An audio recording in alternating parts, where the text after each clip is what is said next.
Hola, soy Mileus.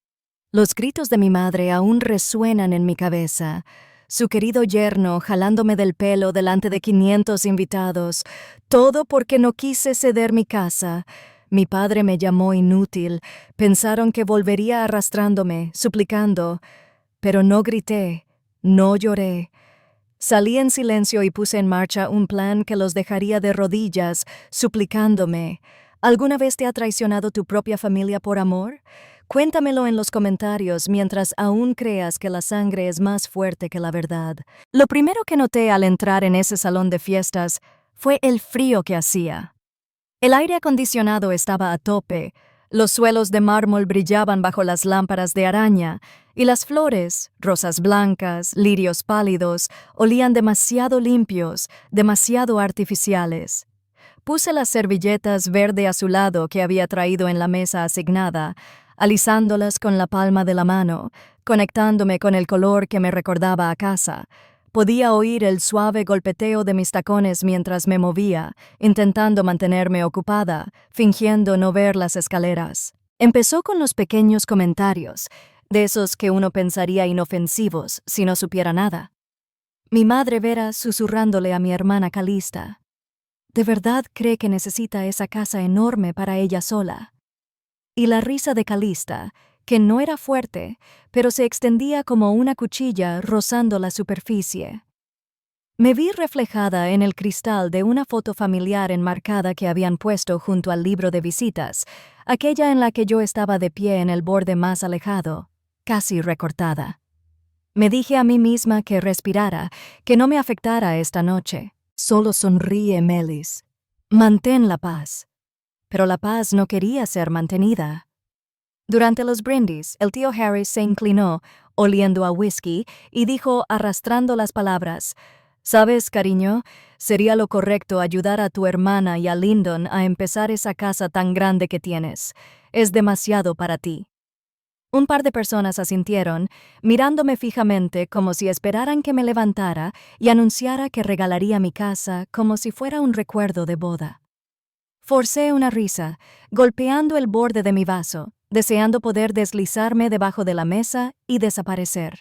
La música había subido de tono, parejas bailando, niños zigzagueando entre las mesas con los dedos pegajosos y el pastel a medio comer. Estaba de pie cerca de la parte de atrás, tomando un café tibio, cuando Lyndon me encontró. Olía a sudor y colonia barata.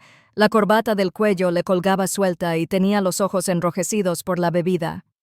«¿Crees que eres demasiado buena para ayudar a la familia?», susurró, acercándose demasiado. «Es solo una casa, Mace. ¿Qué? Cerca de los 35. Sola, sin hijos, sin marido. ¿Por qué la tienes agarrada?». Retrocedí un paso, apretando mi taza con más fuerza. «No estoy discutiendo esto aquí, Lyndon. No es el momento». «Ah, pero sí», se burló alzando la voz. «Eres un egoísta. Ese es tu problema». Antes de que pudiera girarme, me agarró del brazo y la taza de café cayó al suelo, haciéndose añicos. El líquido marrón se extendió como un moretón por el mármol. Intenté soltarme, pero su mano se enredó en mi pelo, tirándome hacia atrás mientras la música se detenía. Un jadeo agudo y colectivo resonó en la habitación. «Lyndon, para». La voz de Calista, aguda, pero no se acercó a nosotros. «Basura inútil». La voz de mi madre rompió el silencio, con el rostro desencajado por el asco. «Fuera de aquí. Nos estás avergonzando. ¿Crees que esa casa te hace mejor que la familia?». Capté la mirada de mi padre. No apartó la mirada, no dijo ni una palabra, solo asintió levemente y dijo, «De todas formas, es demasiado grande para una mujer soltera». El dolor en el cuero cabelludo por el agarre de Lyndon era agudo, pero no era nada comparado con el ardor en el pecho al ver los rostros a mi alrededor. Algunos apartaron la mirada, fingiendo que estaban con sus hijos. Otros me miraban, compadeciéndose, juzgándome y, lo peor de todo, sonriendo con suficiencia.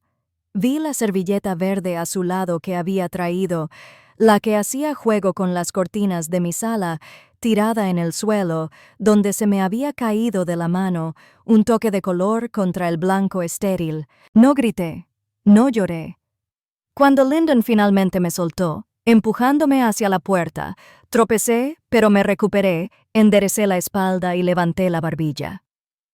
Los susurros comenzaron mientras caminaba, pasos mesurados por el pasillo, el cristal crujiendo bajo mis zapatos, la tela verde a su lado aplastada bajo el tacón de alguien al pasar. Nadie me ayudó. Nadie me detuvo. Afuera, el crepúsculo texano me envolvía, cálido y denso. El aire zumbaba con el sonido de las cigarras en los árboles. El estacionamiento estaba casi vacío. Los autos reflejaban los últimos destellos anaranjados del atardecer. Me quedé allí respirando, mientras el escozor en el cuero cabelludo se desvanecía en un latido sordo.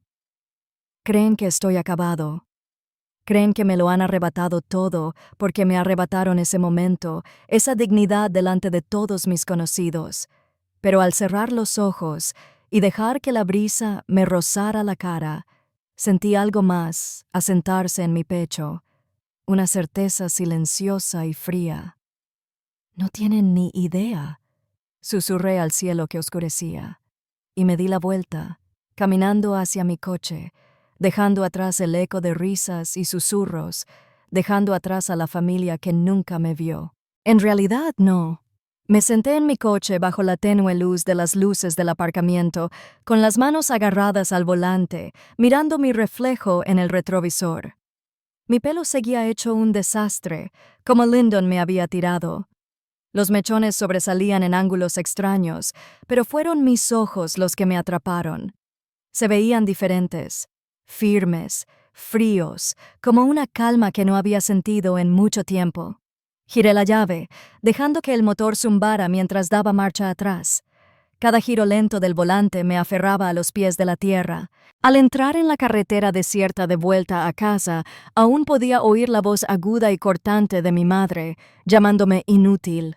Dejé que esa palabra me diera vueltas en la cabeza, la dejé arder hasta que dejó de doler, hasta que sentí que era una chispa que podía usar.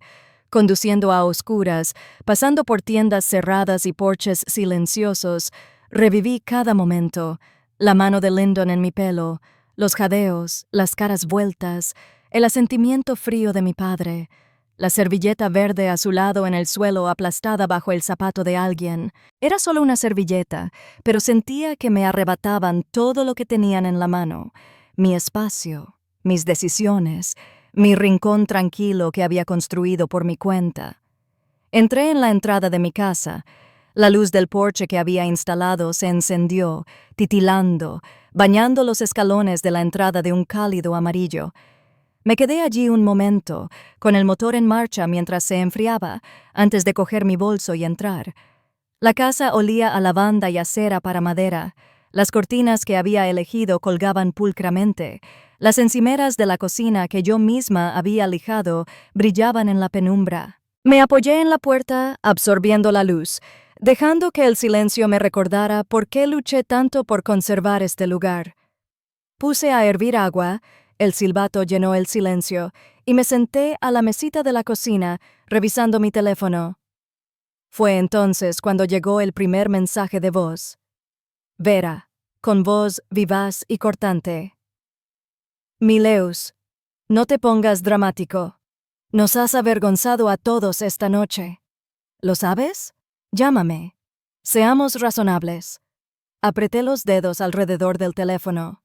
Segundos después apareció un mensaje de Calista. Solo danos la casa. Es lo que la familia hace por los demás. Familia. Siempre usaban esa palabra cuando querían algo, cuando les convenía.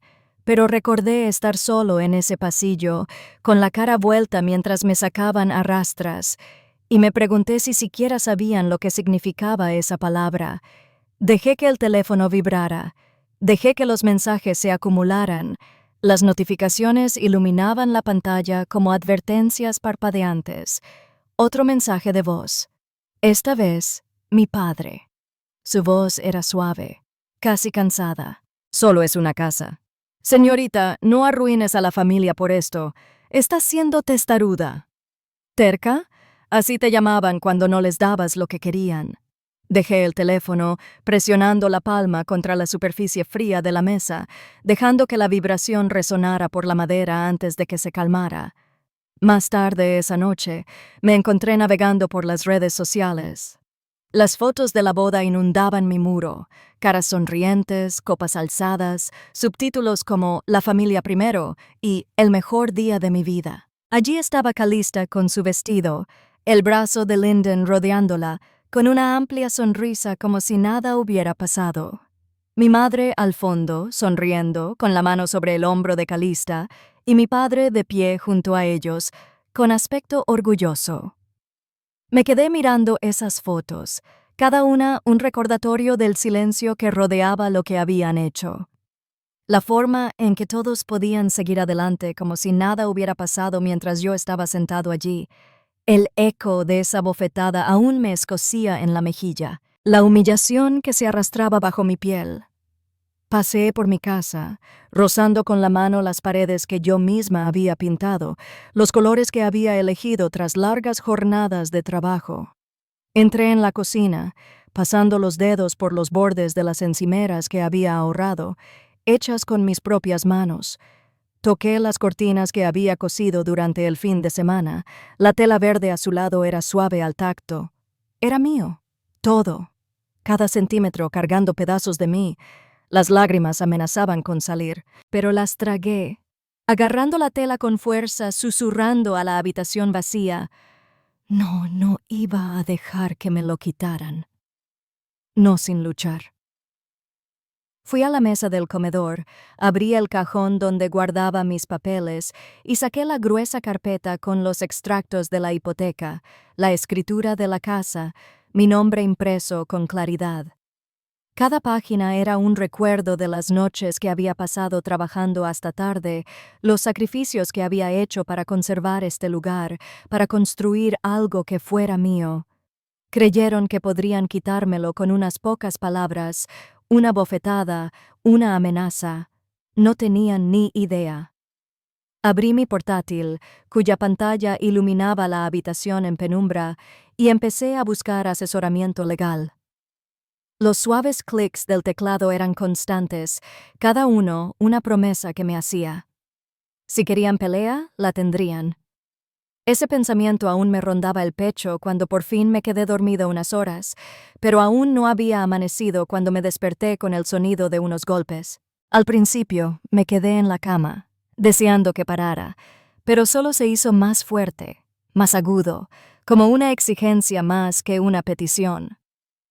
Me puse un suéter y caminé hacia la puerta, con los pies descalzos fríos contra el suelo de madera.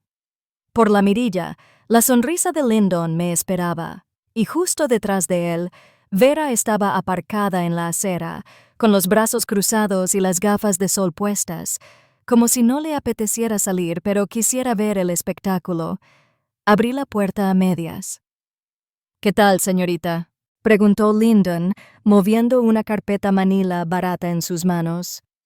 «Pensé en ahorrarte los honorarios del abogado y traer esto yo mismo». Miré la carpeta. «¿Qué es?» «Solo un formulario de transferencia», dijo, dándole golpecitos con el dedo, lento y condescendiente. «Fírmalo, listo. No hay necesidad de todo este drama, ¿sabes? Será más fácil si haces lo correcto». Tras él, la ventanilla de Vera se deslizó hacia abajo. «No alargues esto, señorita», gritó. «Ya es bastante vergonzoso». Quise cerrar la puerta de golpe, pero la mantuve firme, negándome a darle esa satisfacción. «No voy a firmar nada». La mandíbula de Lyndon se contrajo lo justo para que pudiera detenerla. «Estás cometiendo un error», dijo bajando la voz. «Tienes a esta familia como rehén por una propiedad». Solté una risita corta y sin humor. «Qué curioso, eso es justo lo que intentas hacer». Se inclinó un poco. «Piénsalo». Cerré la puerta tras él. El clic de la cerradura fue más fuerte de lo debido, y apoyé la frente contra el marco un momento, recuperándome antes de darme la vuelta. A través de las persianas pude ver a la señora Halpern, al otro lado de la calle, con su rostro enmarcado en la ventana mientras observaba, fingiendo arreglar sus cortinas. Otra vecina del otro lado de la calle estaba de pie en el porche, con la taza de café en la mano, con la mirada fija en mi casa como si fuera un espectáculo.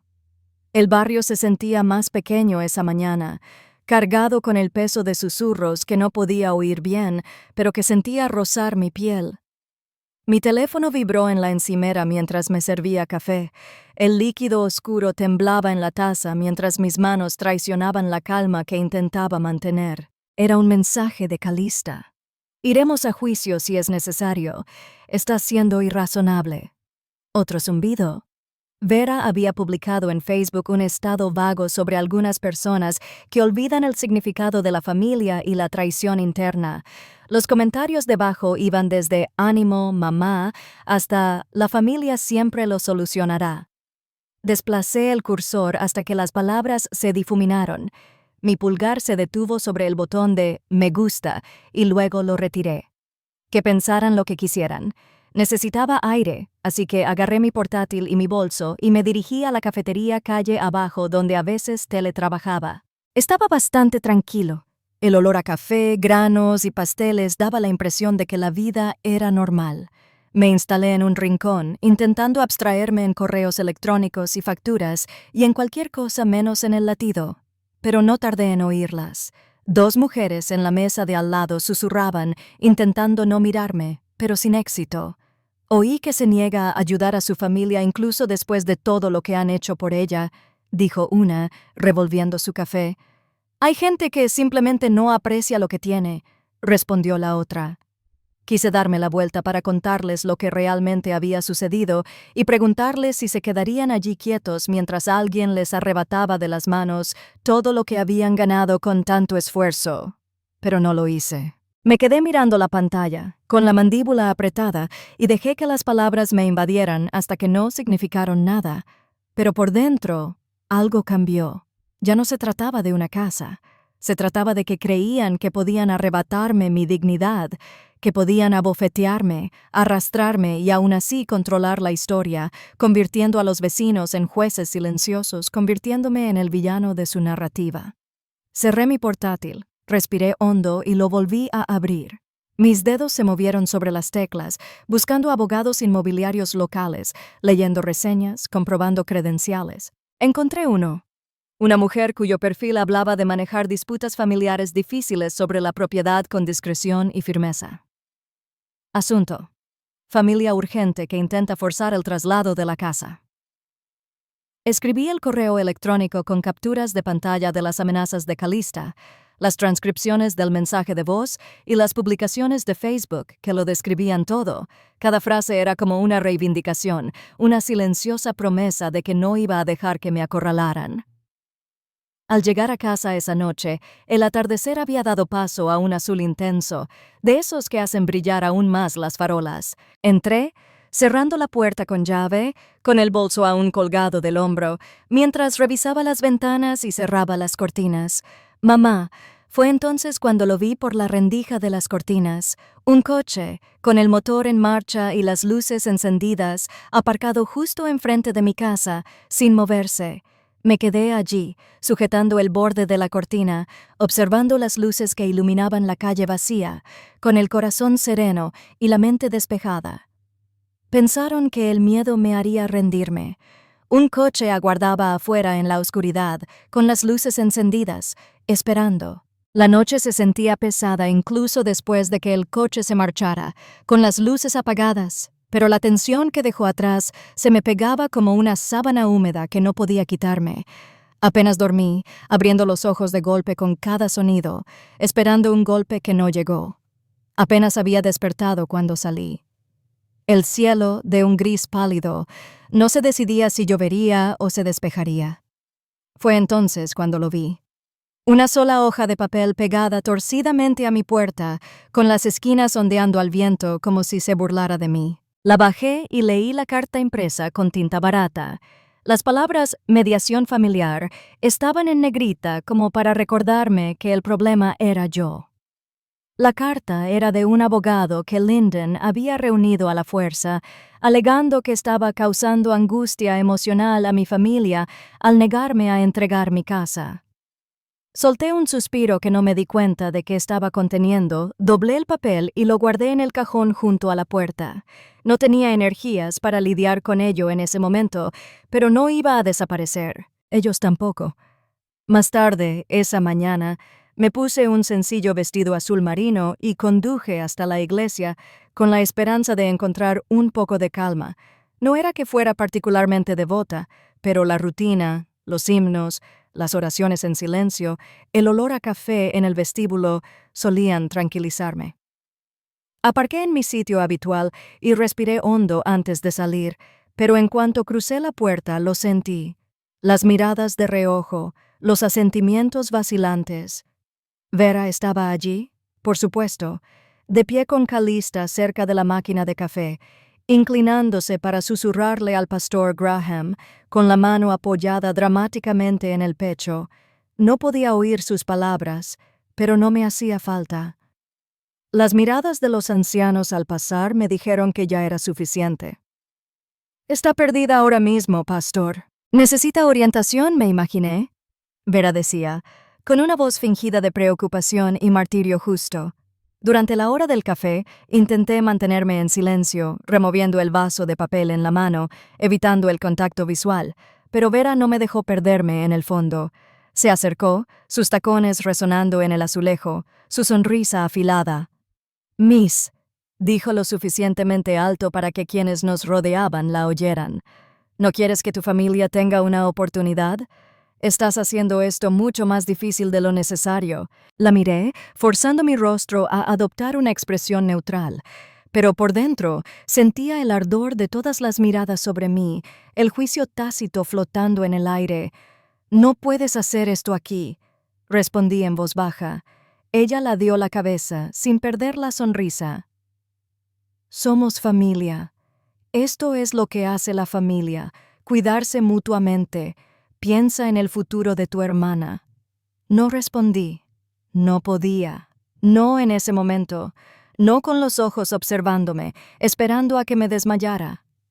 Me disculpé y caminé hacia la mesa para servirme el café. Pero mi mano se detuvo al ver una servilleta verde a su lado debajo del montón de blancas. Era del mismo color que los que tenía en casa, los que había traído al salón de fiestas. Lo recogí, apretándolo entre los dedos, recordándome quién era y qué intentaban llevarse. Al salir de la iglesia, no conduje directo a casa. Necesitaba aire, así que tomé el camino largo, dejando que las carreteras serpentearan por las zonas tranquilas del pueblo hasta que mi respiración se estabilizó. Fue entonces, en la quietud de mi coche, que todo encajó. Para ellos, esto no se trataba de una casa. Se trataba de control, de usar la vergüenza, la fe y la comunidad para obligarme a obedecer. No me lo pedían. Me exigían, envolviéndolo en el lenguaje de la familia y la fe para justificar su robo. Para cuando llegué a casa ya sabía lo que tenía que hacer. Me senté en la mesa del comedor, la que compré con mi propio sueldo, bajo la lámpara que instalé con mis propias manos, y abrí mi portátil. Mis dedos se quedaron suspendidos un momento antes de escribir un correo electrónico a la abogada con la que había contactado, instruyéndole que se preparara para el juicio si era necesario y que redactara un cese y desistimiento respecto al acoso y la difamación que mi familia estaba infligiendo a la comunidad. Le di a enviar, reclinándome, dejando que la tranquilidad de mi casa me recordara por qué luchaba. No era solo madera y ladrillo. Era el primer lugar donde me había sentido seguro en años. Un lugar que me pertenecía, construido por mí. Un símbolo de cada sacrificio que había hecho por mí mismo.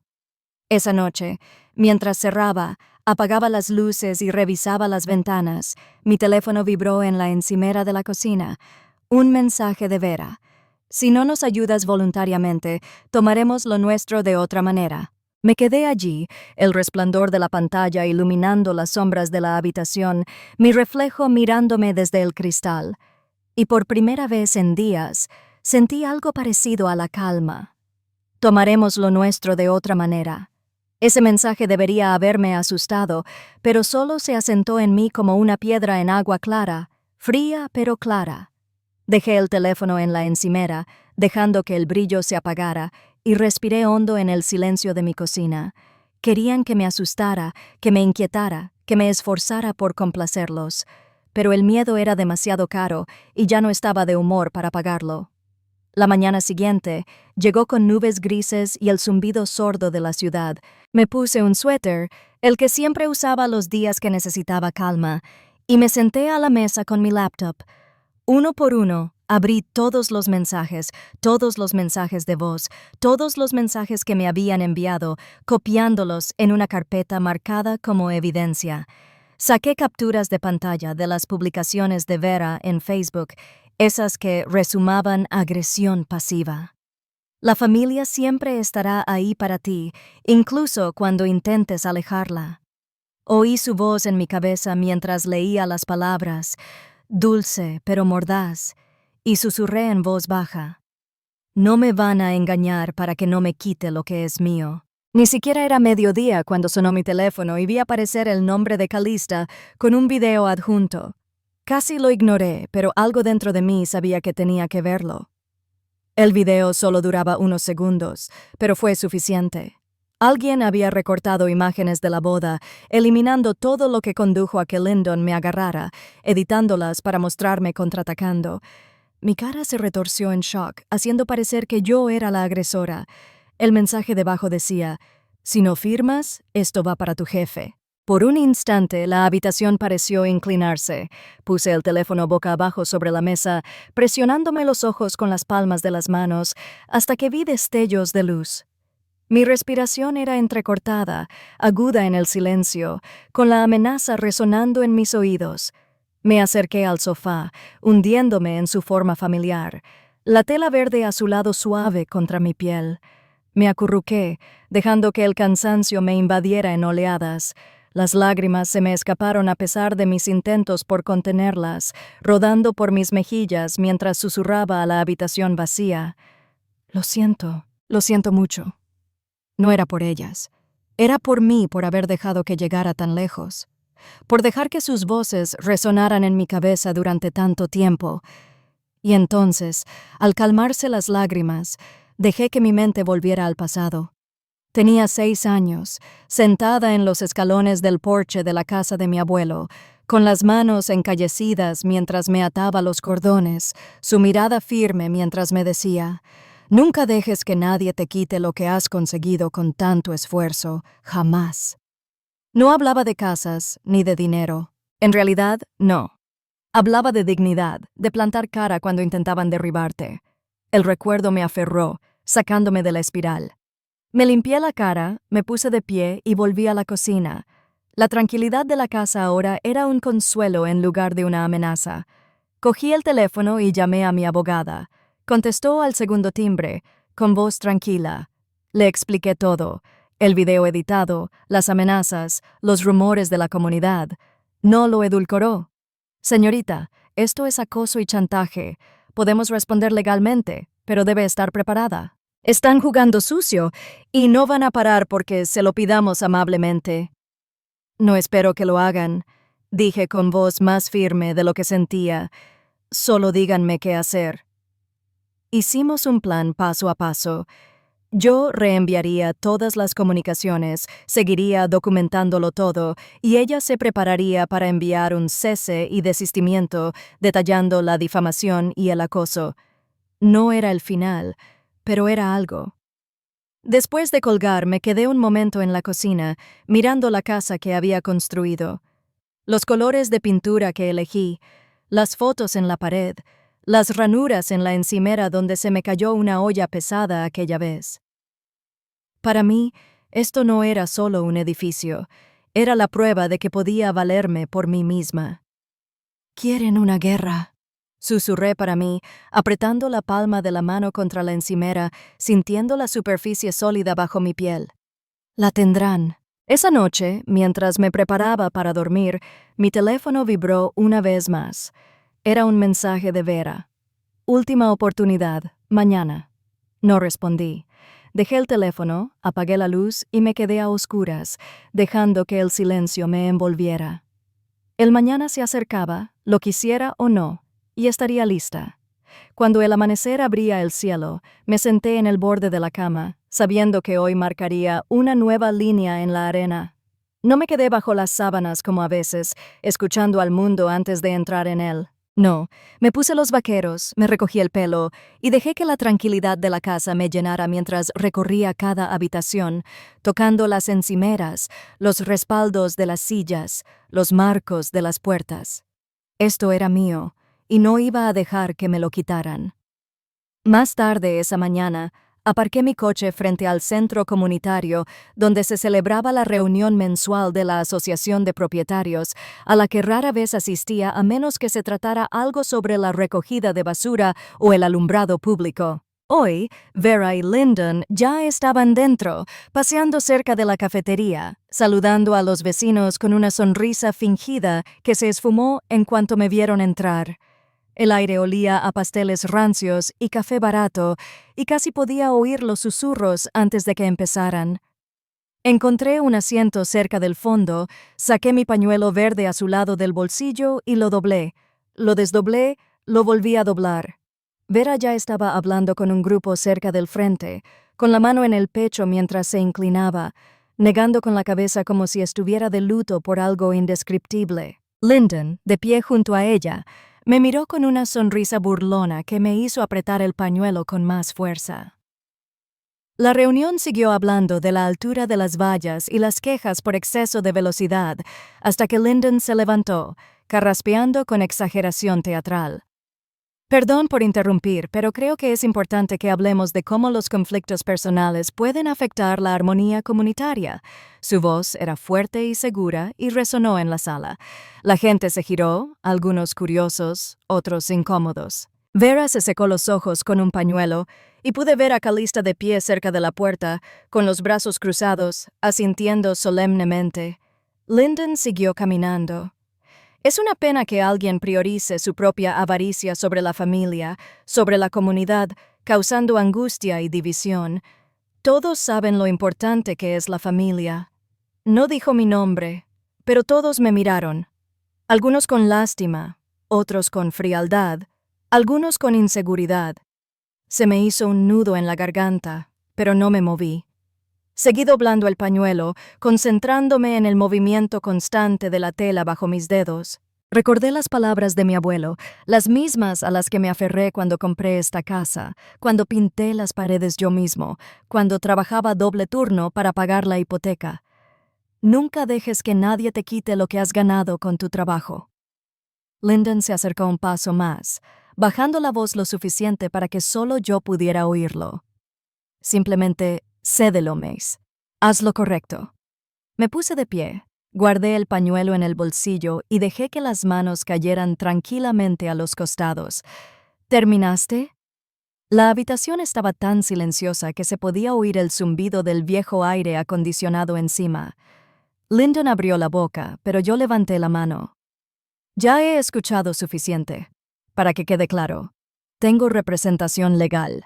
He documentado cada llamada, cada mensaje, cada publicación que has hecho. Si continúa difamándome, acosándome o amenazándome de cualquier manera, no dudaré en llevarlo a los tribunales. Alguien en la parte de atrás jadeó. El rostro de Vera palideció y su boca se movió silenciosamente. La sonrisa de Lyndon se desvaneció, reemplazada por un rubor que le subía por el cuello.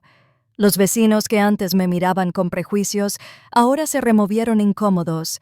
Algunos miraron a Lyndon con los ojos entrecerrados. No estoy aquí para pelear delante de todos ustedes. Continué con voz firme, pero defenderé lo que he construido, lo que legal y legítimamente me pertenece. No me avergonzaré de entregar el trabajo de mi vida por la comodidad de otros. Me giré, negándome a concederles otro momento de silencio, y salí de la habitación. Sentí todas las miradas sobre mí, pero no dejé que me vieran flaquear. Afuera, la tarde era fresca. El cielo se tiñeba con los últimos destellos del atardecer. Caminé hasta mi coche, lo abrí con un suave clic y conduje a casa sin mirar atrás. Más tarde esa noche, después de lavar los platos y revisar las cerraduras 2 veces, abrí la puerta principal para recoger el correo. Había un sobre el felpudo. Sin dirección ni nombre, lo recogí, el papel fino bajo mis dedos, y lo abrí. Dentro había una sola línea impresa en mayúsculas. ¿Crees que has ganado? Apenas estamos empezando. Me quedé allí un momento, dejando que las palabras se asentaran, luego dejé la nota en el mostrador. Cerré la puerta con llave, apagué la luz del porche y volví al corazón de mi hogar, dejando que la oscuridad me envolviera. Si querían seguir jugando, verían lo listo que estaba en mi cocina, con la nota aún en la encimera, las letras presionándome la mente como un moretón. Apenas empezamos. Doblé el papel 1 y 2 veces, y luego lo guardé en un cajón que ahora mantengo cerrado con llave, junto a la carpeta donde guardaba todos los mensajes de voz, capturas de pantalla y cartas que me habían enviado. Mi pulso era firme, pero mi mente trabajaba, planeando los siguientes pasos, negándome a dejar que el miedo decidiera por mí. Esa mañana salí a regar el pequeño macizo de flores junto al buzón, el aire cálido en mi piel, el zumbido de las cigarras llenaba el silencio que antes me reconfortaba. Ahora cada mirada de un vecino me parecía cargada. La señora Clark, que solía saludarme y preguntarme por mi trabajo, cruzó la calle sin decir palabra. Un padre joven con el que había hablado en anteriores reuniones de la Asociación de Propietarios se dio la vuelta, tirando de la mano de su hijo pequeño un poco brusco. No fueron sutiles, susurraron mientras me daba la espalda, con voces agudas y rápidas, como el silbido de una serpiente. Los rumores corrían, distorsionando mi identidad para convertirla en algo feo. Por la tarde, entré en mi espacio de trabajo habitual en la cafetería, con el timbre de la puerta sonando. Asentí con la cabeza a la barista, quien me ofreció una pequeña sonrisa forzada. Mi asiento habitual cerca de la ventana estaba libre, pero las 2 mujeres de la mesa de al lado guardaron silencio cuando dejé mi portátil. Sentí sus miradas, la forma en que una se inclinaba hacia la otra, murmurando, «Es la indicada, ¿verdad? La del drama familiar». Mi teléfono vibró con un mensaje de una compañera con la que apenas hablaba fuera de Slack. «Oye, solo quería saber cómo estás. ¿Estás bien? ¿Has oído algo raro?» No respondí enseguida. Me quedé mirando el mensaje mientras removía el café que no había tocado, viendo cómo la crema se arremolinaba en nubes marrones. ¿Cuántas personas ya habían oído mentiras sobre mí? ¿Cuántas las creían? Por un instante, el cansancio me envolvió, más pesado que cualquier manta pesada que hubiera usado en mis noches de insomnio. Pensé en llamarlos, decirles que podían quedarse con la casa, que la cedería solo para acabar con el ruido. Pero entonces lo sentí, la suave tela del pañuelo verde azulado en mi bolsillo, el que había agarrado en aquella reunión de la Asociación de Propietarios, el que había llevado todos los días desde el funeral de mi abuelo. Me lo había dicho una vez cuando era pequeña y el mundo me parecía demasiado grande. «No dejes que nadie te quite lo que has ganado, Mace. Nunca». Su voz me acompañaba ahora, firme y serena, atravesando la niebla del miedo. Guardé el teléfono en el bolso, me levanté y salí del café, dejando que los susurros me acompañaran. El sol se ponía mientras conducía directo a la oficina de mi abogado. Habíamos hablado por teléfono antes, pero esto era diferente. Necesitaba que vieran mi cara cuando dije, «Me están calumniando y es hora de que dejemos de dejar que controlen la narrativa». Mi abogada, una mujer de unos 50 años con una mirada penetrante, suavizada solo por las líneas de expresión que la rodeaban, asintió. «Es difamación, simple y llanamente. Si insisten, presentaremos una demanda. Pero necesito que estés preparado para la lucha. No será rápido». «Estoy preparado», dije. Y lo decía en serio. Esa noche, de camino a casa, pasé por el supermercado a comprar leche y huevos, ignorando las miradas de reojo de quienes antes me saludaban en los pasillos. Mientras buscaba un cartón, una voz a mis espaldas me dijo, «¿De verdad vas a hacerle esto a tu familia?».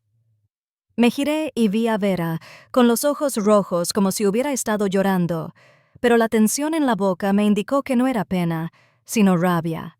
Tu hermana está desconsolada. Sabes, Lyndon solo intenta cuidarla. Puse la leche en mi carrito, mirándola a los ojos.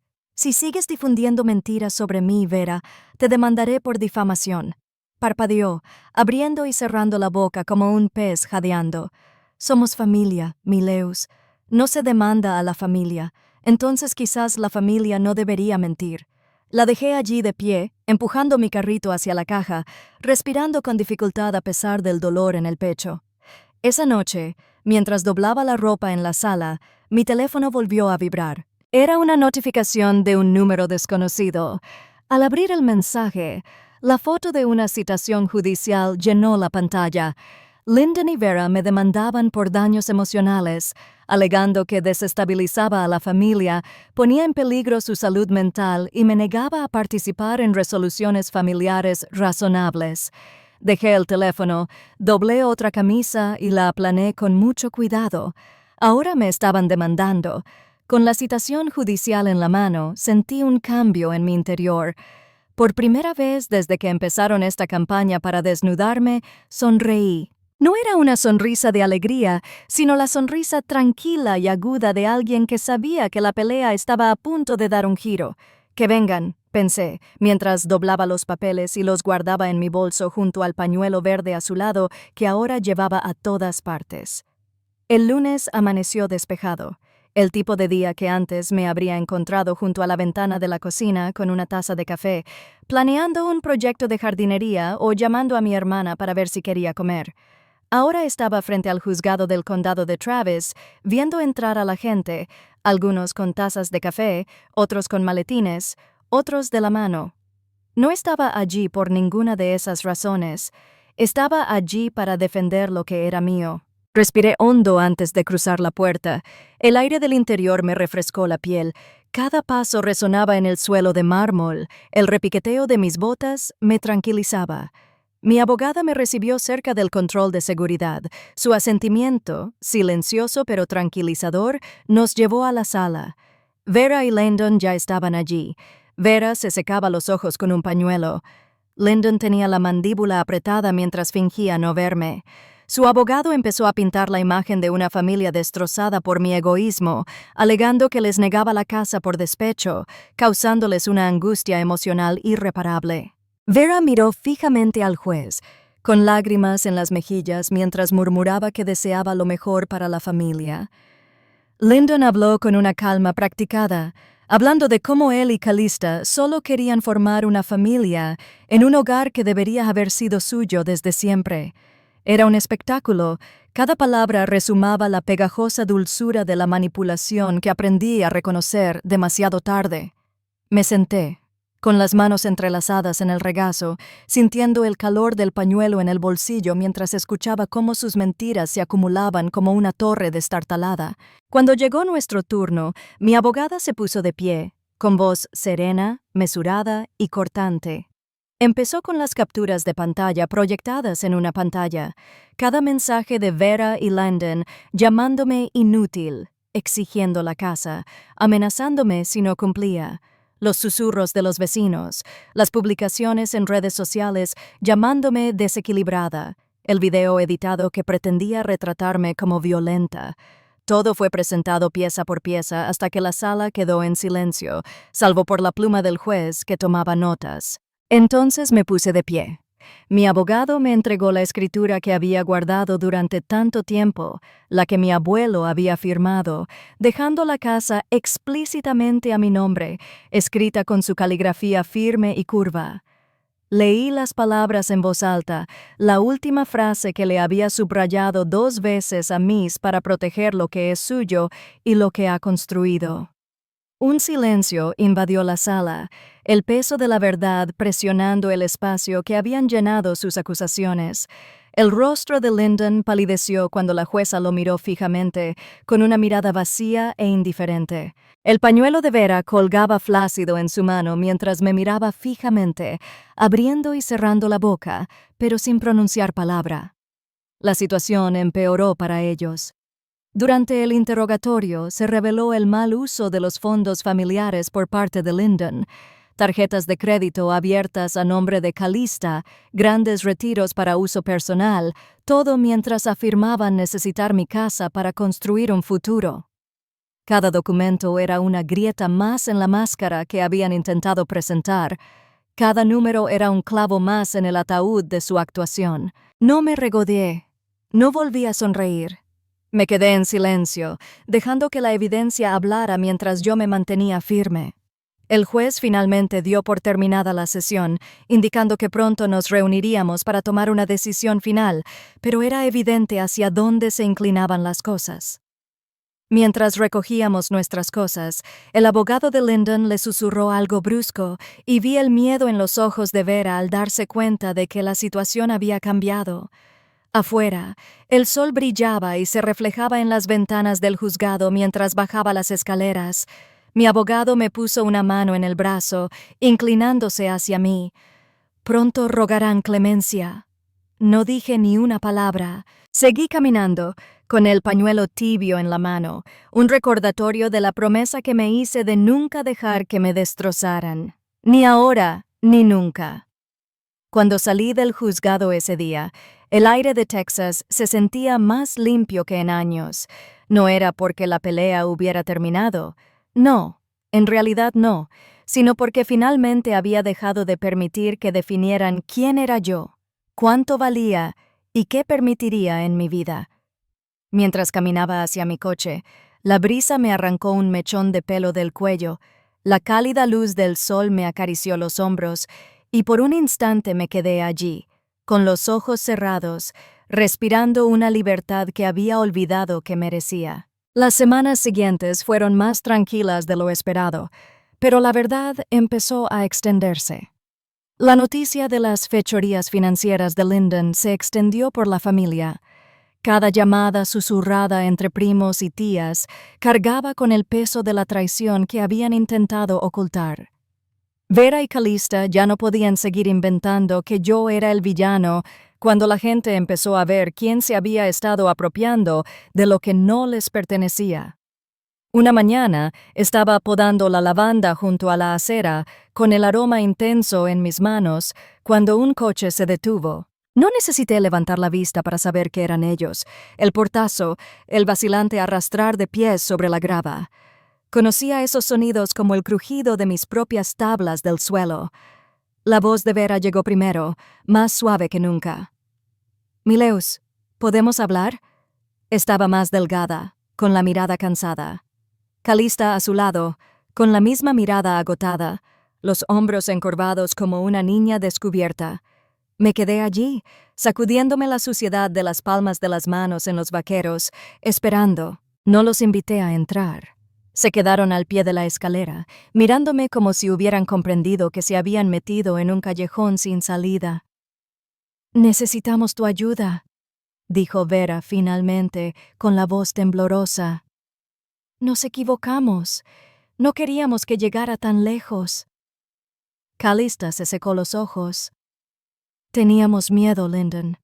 Nos hizo creer que necesitábamos esa casa, que era la única manera de que estuviéramos bien.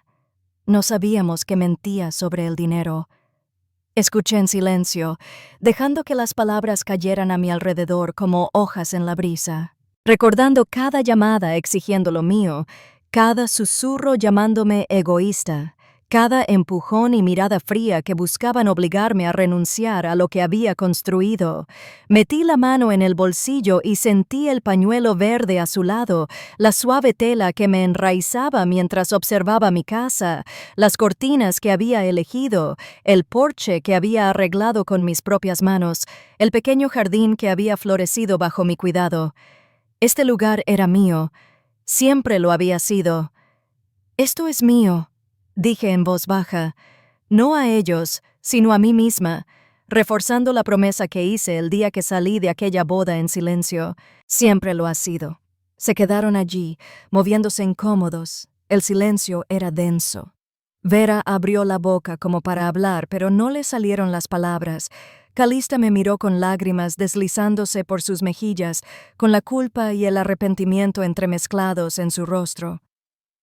Te perdono, dije, cada palabra cuidadosa y mesurada, pero no olvidaré esta casa. Nunca me arrebatarán esta pieza. Asintieron, con el peso del momento sobre sus hombros mientras se giraban y caminaban de regreso al coche, con la grava crujiendo bajo sus zapatos. Los vi irse, el motor encendió, el coche se alejó calle abajo y desapareció de la vista. Cuando la casa volvió a quedar en silencio, entré y me preparé un café. Sentada a la mesa de la cocina, la familiar calidez se filtró en mis manos. La luz del amanecer comenzaba a extenderse por el jardín, rozando la lavanda con un suave resplandor, y el zumbido de Austin despertaba en la distancia. Me quedé allí sentada respirando, con esa respiración lenta y constante que me decía que había sobrevivido a algo grande, algo que me habría destrozado años atrás. Pensé en la niña que había sido, siempre doblegándome para mantener la paz, siempre encogiéndome para que otros ocuparan un espacio que no les pertenecía. Esa niña se había ido. A veces, susurré, mirando el amanecer, la familia no te merece hasta que ve lo que ha perdido. Una pequeña sonrisa se dibujó en la comisura de mis labios, no de triunfo, sino de paz tranquila y merecida. La lucha había valido la pena, no solo por la casa, sino por la promesa que me hice a mí misma de nunca dejar que nadie me arrebatara lo que había construido, en quien me había convertido. Y por primera vez en mucho tiempo me sentí lista para vivir de verdad, en el hogar por el que había luchado, en